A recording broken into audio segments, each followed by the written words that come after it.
송영주 TV의 송영주 김진수입니다. 주간 꿀의 시간입니다. 우후. 네, 주간 꿀의 지난주는 좋았어. 네, 바르셀로나가 2승을 거뒀습니다. 네. 물론 디나모 키예프하고의 챔피언스리그 경기 2대1로 승리를 거뒀지만 고생 좀 했다. 네, 경기력 네, 개판이었죠. 네, 디나모 키예프가 이 팬데믹 이슈 때문에 네. 주축 선수들이 대거 빠졌어요. 이 우크라이나가 특히 심한데 샤흐타르도 그렇고 디나모 키예프도 그렇고 당연히 우크라이나 국가대표팀도 그런데 이날도 주축 선수가 진짜 많이 빠졌죠. 네. 그 골키퍼도 백업 골키퍼도 아니고 세 번째 키퍼 18세의 어린 키퍼가 나왔는데 근데 너무 잘해 네스체레 골키퍼. 잘해. 네스체레 골키퍼가 선방을 무려 12개나 했습니다. 그리고 박스 내 선방도 8회. 와. 이 골을 넣을 수가 없어요. 네. 그만큼 이제 바르셀로나의 슈팅 자체가 네. 예측 가능한 범위에서 네. 이루어졌다고 이렇게 판단할 수가 있겠고요. 그러면서 이 디나모 키예프전에서 사실 패배를 당한다고 할지라도 할 말이 없는 경기력이었는데 2대1로 승리를 거뒀다는 점. 이 경기에서는 리오넬 메시하고 피케가 골을 네. 넣으면서 승리를 거뒀습니다. 자, 그리고 주말에 베티스를 상대로 홈에서 경기를 펼쳤는데 이 경기에서는 5대2 대승을 거뒀습니다. 야, 화끈하더라고요. 네. 이 경기 전에 쿠만 감독과 또 호아킨의 좀 약간 설전도 있었잖아요. 과거 발렌시아 시절에 그런 회상들이 나오면서 그런 설전이 있었는데 일단은 쿠만 감독이 웃었어요. 네, 그렇습니다. 여기다가 이 경기는 메시가 올 시즌 들어서 처음으로 벤치에서 시작한 경기예요. 네. 디나모 키예프전 치르고 나서 메시하고 이야기를 쿠만 감독이 나눴는데 메시의 몸 상태가 완벽하지 않았다고 해요. 지금 발목이 계속 좀 불편하고 하더라고요. 네, 그래서 이제 선발이 아니라 교체로 출전하게 됐는데 이 경기에서 바르셀로나가 5대2 대승을 거뒀는데 사실은 전반전 경기력은 만족할 만한 수준은 아니었죠. 네. 네, 전반전에 우스왕 덴벨레의 개인 플레이에 의한 골. 이야. 오른쪽에서 중앙으로 치고 들어가면서 한 왼발 번에 로켓슛. 이제 네.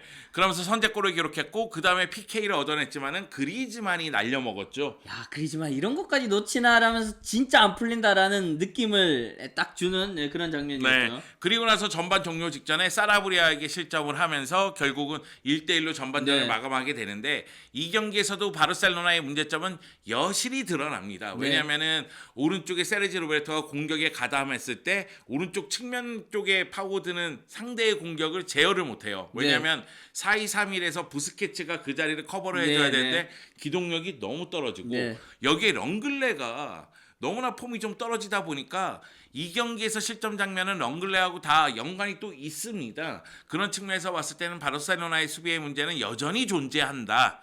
하지만은 후반전 메시가 들어오면서 모든 걸 바꿔놓았다.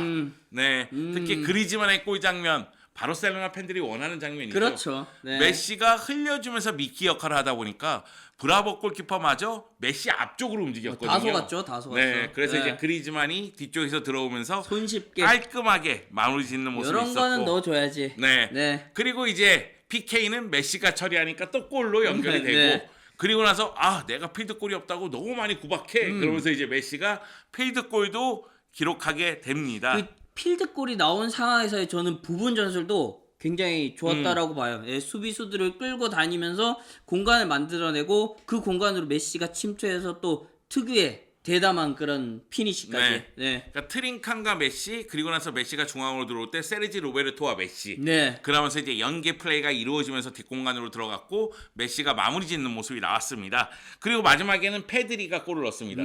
이 경기에서 공격 쪽에서 세르지 로베르토의 활약이 굉장히 좋았어요. 네. 페드리의 골도 세르지 로베르토가 들어가면서 낮고 빠른 크로스 그러다 보니까 이제 반대편에 있는 페드리가 들어오면서 마무리 짓는 모습이 있었거든요.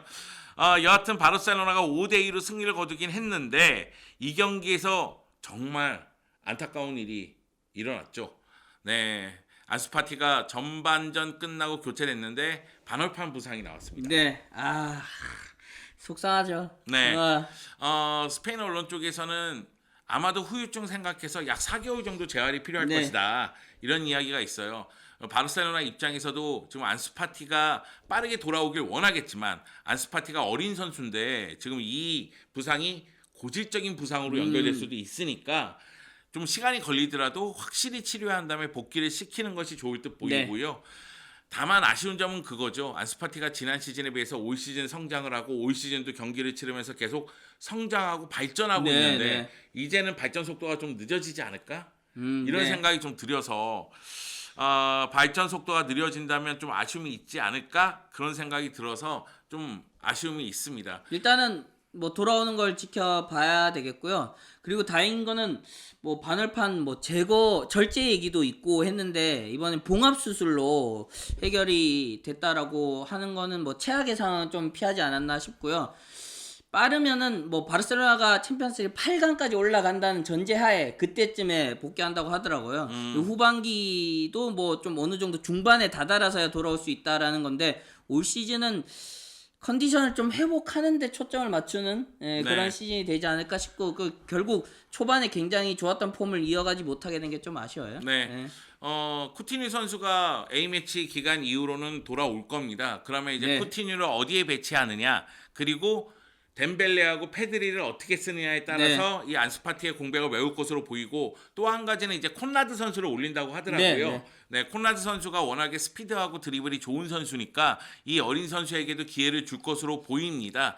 다만 이제 제가 느끼기에는 덴벨레 선수를 잘 이용해야 될 것 같아요. 네. 네, 개인적으로는 여전히 덴벨레 한 번만 만나면 그냥 어떻게? 네, 그러고 싶지만 일단 덴벨레 선수가 공격 포인트를 또 기록하고 있거든요. 그렇죠. 네, 그런 측면에서 네. 덴벨레가 기용이 되면서 오히려 이제 측면 쪽을 좀 넓게 펼쳐서 공격 전개하는 모습이 좀 많이 나오면 어떨까? 네. 왜 그러냐면 페드리도 그렇고 쿠티뉴도 그렇고 또는 메시나 그리즈만도 네. 그렇고 중앙으로 이제 몰리는 스타일이다 보니까 조금 더 이제 덴벨레의 활약이 중요해지지 않았을까? 이런 생각이 좀 듭니다. 그리고 오히려 지금 덴벨레 선수가 조금 활약할 수 있게 된 배경도 너무 좁게 서니까 오히려 넓게 벌리는 측면의 덴벨레에게 볼이 많이 가고 거기에서 활약할 수 있는 국면이 나오고 있거든요. 근데 덴벨레 선수 지금 어떻게 보면 좀 굉장히 기대 이상으로 잘하고 있잖아요. 겨울에 팔아야 될까? 팔아야지. 무조건 팔아야 돼. 몸값 이렇게 올랐을 때 팔아야 된다. 무조건 팔아야 돼. 그러니까 써야 된다. 팔아야 된다. 어. 가지고도 또 이야기들이 많이 있더라고요. 그러니까 이렇게 몸값이 올랐을 때 다시 살아났을 때 시기 놓치지 말고 팔아야 된다. 야, 우리 자원이 지금 부족한데 여러분 써야 되지 않냐? 이런 또 얘기가 속을 나오더라고요. 겁니까? 이렇게 잘하다가도 부상을 당하는 친구고요. 네. 그리고 여전히 수비 쪽에서는 아쉬움이 있습니다. 그렇죠. 네. 그리고 공격 포인트가 지금 계속 쌓이면서 어느 정도 무마가 되고 있는데 그렇죠. 네, 그게 지금 사실은 굉장히 중요하죠. 공격 쪽의 기여도가 또 엄청 높다고 보기도 어렵거든요. 저는 뭐 덴벨레 선수도 그렇고 페드리 선수가 생각보다는 좀 빠르게 올라오고 있는 것 같아요. 패들이 진짜 잘해. 네. 정말 빠르게 올라오면서 거의 준주전급까지 올라오지 않았나 네. 생각이 들고 안수파티하고는 좀 다른 형태로 또 공격에 또 하나의 활로가 되지 않을까 그런 기대는 돼요. 안수파티는 오히려 박스 안쪽으로 들어오면서 원터치 슈팅에 의해서 피니셔 느낌이 많이 드는 반면에 페드리 같은 경우에는 중앙과 측면을 오가면서 연결고리 또는 플레이메이커 느낌이 드는 플레이를 하죠. 그래서 차이는 있지만 역시 이제 안수파티가 부상으로 계속 못 나온다면 페드리가 더욱더 많은 시간을 소화하지 않을까라는 생각이 들고요. 그리고 우리 여기에서 또 하나 고민해야 될 게 이제 쿠티뉴가 돌아옵니다. 네. 돌아오면 그리즈만이랑 다시 어떻게 공존시켜야 되느냐 그 문제가 또 다시 또 떠오르겠죠. 네. 그런데 저는 개인적으로 생각했을 때 공격 쪽은 퀄리티가 굉장히 좋기 때문에 결국은 선수 스스로가 해결책을 좀 찾지 않을까. 그리지만 이 정도 됐으면 정신 차리고 찾아야지. 그렇지. 네, 그렇게 생각이 드는데 문제는 미드필드 라인과 수비 라인이에요. 네. 특히 대용의 파트너 자리가 굉장히 심각하다고 보고 네. 그거는 공격보다 수비 국면에서 수비로 전환하는 과정에서 굉장히 많은 문제를 일으키고 있다고 보죠. 부스케츠가 특히 상대 수비를 따라가거나 차단해주지 못하니까 이게 고스란히 백포 라인의 위험으로 이어지거든요. 제가 보기에는 요즘에 바르셀로나를 상대하는 팀들이 부스케츠를 좀 끌어내는 것 같아요. 일부러 좀 공략하는 것 같아요. 과거 엘 클라시코에서도 발베르데가 골 넣는 장면도 결국 부스케츠가 못 따라가서 그렇게 이루어진 거잖아요. 그런 측면에서 봤을 땐 저는 프랭키 도용의 파트너로 피아니치를 좀 많이 써보고 저도. 피아니치가 좀 안 된다고 친다면은 세르지 로베르토라도 올리자. 그러면서 좀 활약을 하게끔 만들자. 이게 좋은 것 같고요. 그리고 렁글레의 부진에 대해서 렁글레가 직접 이제 컨디션을 끌어올리면서 해결하면 좋겠지만 안 된다면 뭐 아라우가 부상해서 돌아온다면 아라우라도 써야 되고 여기에 움티티가 뛸 수 있는 상황이 되면 운티티에게 네. 기대를 한다고 여기서? 아니, 기대는 하지 않지만 일단 움티티라도 쓰자. 아 저는 근데 결국 부스케츠 자리, 대용의 파트너 자리만 해결하면은 수비는 안정화가 이루어질 거라고 봐요. 예, 지금 방금 얘기한 그런 연쇄 작용 때문에 미들도 수비가 잘 안 되고 백포라인도 수비가 잘 안 된 것처럼 네. 보이거든요. 예. 그런 측면에서 봤을 때는 바르셀로나가 이 A매치 기간 동안 물론 이제 주축 선수들이 다 대표팀 가 있지만 네. 그 기간 동안 쿠만 감독이 전술적인 아이디어를 많이 짜놔야 된다. 네. 그리고 전반기에 보내고 있는 이 경기들의 문제점들 이런 문제점들을 해결하고자 노력을 해야 되고 해결책을 좀 마련했어야 된다. 요 기간이 매우 중요하다 바르셀로나에겐 이렇게 말씀드리고 싶습니다. 요 기간이 끝나면 누가 찾아온다? 아틀레티코 마드리드 원정 알레티가 간다. 돌아온다. 네, 아틀레티코 마드리드가 야. 지금 너무 무섭기 때문에 더군다나 피파 바이러스에 가장 잘 걸리는 바르셀로나인데 네, 메시가 그리고 발목이 불편한 상태에서 또 결국 대표팀에 갔어요. 음, 그러고 돌아와서 야 이거 굉장히 힘들어 보여요. 왜 이래? 아니 힘들어 보인다고 진짜 힘들잖아. 야 잘해야 되는데 네 어찌됐든 지금 베티스전에 또 어느 정도 개선된 모습을 보여줬으니까 이 기세가 또 이어질 수 있기를 또 기대를 해봐야겠죠. 네 그렇습니다. 자 그러면은 올라온 질문들을 좀 볼까요? 네, 저는 이 질문 굉장히 재밌는데 노량진의 아이스 피스트 이거 아이언 피스트를 말씀하시는 것 같은데 네, 제가 아이언 피스트- 노량진 얼음 주먹이거든요. 아 그렇군요. 아 그럼 아이스 피스트가 네. 맞네. 네, 송영주 선생과 덴벨레 한 방에서 1시간 상담 소원 이루어지길. 1시간까지 필요하지 않아요, 여러분. 몇 분? 네, 몇 분 저는 컷? 한 10분이면 됩니다. 10분 컷? 어. 주요 상담 내용은 아니 일단은 어 몸의 대화를 나눈 다음에 시작할게요. 몸에 대한 네. 그 뭔가 좀 굉장히 수위가 높아 보이는데. 네, 몸의 대화를 나눈 다음에 네. 이야기를 나눌 생각입니다. 그리고 저랑 딱 한 15분 그 정도만 있어도 수비 많이 뛰게 만들 수 있습니다. 접접은 어떻게 보세요? 접기. 아. 접기신 접신 덴벨레. 네, 접기도 연속 3번 불가능으로 만들 수 있습니다.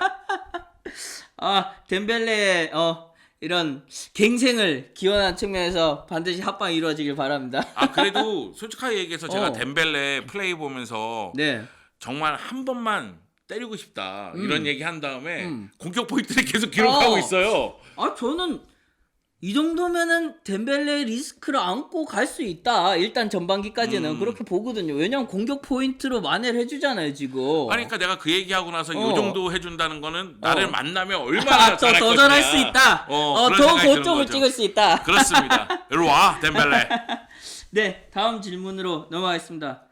회장 바뀐다고 해도 바르토메우가 워낙 말아먹고 나가서 잘할 수 있을지 걱정이다. 저는 이것도 저번에 한번 말씀을 네. 드렸죠. 네. 근데 저는 이렇게 걱정하시는 것도 이해는 되는데 네. 그런데 지금 이 상황에서 바르토메오 같은 사람이 또 와서 똑같이 말아먹으면 그건 진짜 죽자는 거거든요. 그렇죠. 그러니까 지금 네. 바닥이라 할지라도 더 치고 올라가야죠. 그러니까 뭐냐면 모든 사람들이 가끔씩 착각하는 게 내 인생 지금 바닥이야. 아닙니다. 항상 얘기하지만 지하 1층이 있고 지하 2층이 있고 네. 지하 3층이 있고 네. 쭉 내려갈 수가 있습니다. 내려가는 것도 끝도 한도 없을 수도 있어요. 맞아요. 그렇기 때문에 늦었다 생각이 들 때쯤 시작을 해야 됩니다. 리스크를 안고라도 도전을 해야 되죠. 네. 그런 측면에서 바르셀로나는 늦었지만은 어찌됐든 옳은 길로 가고 있다라고 보고 최근에 폰트 후보가 공약들을 내놓고 있는데 저는 이게 또 괜찮더라고요 생각보다. 아니 은근히 솔깃한 공약들이 많아요. 그리고 최근에 좀 주변의 이야기들을 많이 기다듬은 것 같아요. 어떻게 보면 이전에는 좀 귀 닫아들어? 네. 귀 담아들었다고? 어떻게 보면 좀 신중하게 듣고 있다라고 생각이 드는 게 좀 이전에는 좀 극도로 좀 약간 뭐라고 해야 될까요? 이 정도 수준으로 그러니까 쉽게 얘기하면은 공약을 낸다? 이런 거죠. 그러니까 바르토메오가 정말 한쪽 끝이 나면 이쪽 끝에서 얘기를 했었죠. 그렇죠. 네, 그런데 네. 이제는 좀 이제 중앙 쪽으로 오면서 네. 여러 가지 얘기를 들으면서 얘기하고 그리고 지금 바르셀로나 팬들이 좋아할 만한 내용들을 많이 얘기해 줬어요. 그렇죠. 네. 네, 그래서 저도 솔깃하더라고요. 그러면서 또 다른 후보들의 또 공약도 들어보고 싶어지는 폰트 후보가 이런 공약을 내놨으니까 다른 후보들도 그냥 대충 내놓지는 못할 거란 말이에요. 네. 예, 굉장히 재밌는. 네, 그리고 바르셀로나에겐 기대가 될 만한 네. 지금 상황으로 흘러가고 있다고 봐져요. 네, 다음 질문으로 넘어가겠습니다. 움티티. 야, 움티티 얘기를 해야 되나? 아 그러니까 제가 이게 움티티 지금 이야기가 네. 나오는 게 그만큼 렁글레가 굉장히 심각하다. 지금, 상황이. 실점 상하고 네. 연결이 되고 있으니까 움티티 얘기가 나오는 것 같아요. 네, 식단 조절도 하고 본인도 각성하려고 노력하는 것 같은데 그럼 수술했어야지 이 새끼야. 좀 지켜봐달래요, 영주 형. 네, 알겠습니다. 네, 어찌됐든 지금 숫자가 너무 부족해. 네. 그러다 보니까 프랭키 대용이 센터백으로 나온 시간들도 생각보다는 많아지고 있는데 움티티가 전반이 끝나기 전에 만약에 돌아온다면은 아 써야죠. 쓸 수밖에 저 없죠. 쓸 수밖에 없어요. 네, 그런 상황이 되지 않나 숫자가 싶어요. 부족한데 이거 네. 어떡하라고 써야지 뭐. 네, 그리고 그리고 네. 움티티를 팔기 위해서라도 써야 됩니다. 덴벨레와 같은 거지 지금. 덴벨레처럼 이렇게 좀 몸값을 올린 다음에 다시 쇼케이스. 그렇죠. 잘하길 기대를 해봅니다. 기대해야 되나? 네, 그 다음으로 넘어가서요. 네, 꾸레분들 모두 화이팅. 대왕 꾸레 화이팅 하시고요. 혹시 기대되는 리그 내 유망주나 의외로 잘하는데 유망주는 아니지만 야 올 시즌에 꽤 잘하는데 라고 생각되는 선수가 있으신지. 글쎄요, 저는 제가 본 선수들은 다 잘하고 있어서 네. 여러분이 잘 아는 선수라서. 네. 그러니까 저는 개인적으로 이제 뭐 주앙 펠릭스라든가 마르코스 요렌테를 최근에 칭찬을 많이 하고 네. 있고 그리고 소시에다드가 현재 1위잖아요. 네. 그래서 오야르사발이라든가 포르투 메리노. 같은 선수들, 네. 메리노 같은 선수들이 워낙에 잘하고 있으니까 다만 기대를 모았던 쿠보는 비아레알에서 그렇게 많은 두각을 나타내지 못하고 있고 이강인 선수 같은 경우에도 다시 이제 선발 출전하기 네. 시작을 했으니까 이거는 좀 더 보고 이야기를 드려야 될 것 같아요. 네. 이거는 어떻게 보면 전반기가 끝나고 난 다음에 우리가 한번 또 정리하는 시간을 네. 마련할 수 있을 것 같아요. 네. 그때 한번 다시 또 이야기를 해 드리도록 하겠습니다. 네. 그리고 마지막 질문인데요. 바르셀로나에서 그리즈만의 미래 어떻게 될까요? 이건 우린 그리즈만 몰라. 매일 얘기하는 것 같아. 이건 몰라. 우리가 매주 얘기해도 알 수가 없어. 네. 언젠가는 터질 거야라는 마음으로 품고 있어야 되는지. 그러니까 야. 요즘에는 저는 그런 생각이 좀 들어요. 그리즈만이 뛰는 폼만 봐도 좀 짜증나 요즘에. 그 정도 수준으로? 이렇게 하고 이렇게 뛰잖아. 네. 팔을. 그러니까 얘가 이런 애가 아닌데 더 그렇죠. 잘할 수 있는데 사실 베티스전도 전반전에 그리즈만이 골 넣을 기회가 굉장히 많았어요. 네. PK 찬스 외에도. 그렇죠. 그럼에도 골을 못 넣는 장면을 보면서 되게 답답했거든요. 근데 공격 포인트는 결국 한 골 1도움이에요. 그런데 그 골은 진짜 밥상을 차려놓고. 차려놓고 근데 본인이 또 날린 것도 있죠. 완전히 그거는 숟갈로 떠서 입에 넣어줬다니까. 그러니까 하도 못 먹으니까 어. 그런 것도 있는데 좀 힘들어요 지금. 근데 이제 쿠만 감독도 그 얘기 하더라고요. 이 골로 그리즈만이 좀 자신감 좀 갖고 이제 좀 더 잘해줬으면 좋겠다 이런 얘기를 하더라고요. 저는 근데 이게 지금까지의 상황으로 봐서는 쿠티뉴가 일단 굉장히 잘해주고 있고 그리즈만은 여전히 좀 기대에 못 미치잖아요. 근데 쿠만 감독이 그리는 체제에서는 저는 쿠티뉴보다는 그리즈만이 잘할 수 있는 요소들이 더 많고 잘해야 된다고 생각이 되거든요. 네. 그래야지 좀 더 높은 곳으로 올라갈 수 있다라고 네. 봐지거든요. 그런 측면에서 그리즈만에겐 아직은 좀 더 기회가 있다라고 봐지고 정신 차려 좀 더 잘했으면 좋겠어요. 네. 여러분 저희가 주간 꾸레하고 월간 강의를 하고 있는데 이번 달 월간 강의 기대해 주세요. 야, 네. 월간 강의. 제가 보기에는 이제 강인이 심상치 이제 않다. 시작이야. 심상치 이제 않다. 시작이야. 네. 자 그러면은 또용주 TV 네. 다음 방송으로 돌아오겠습니다.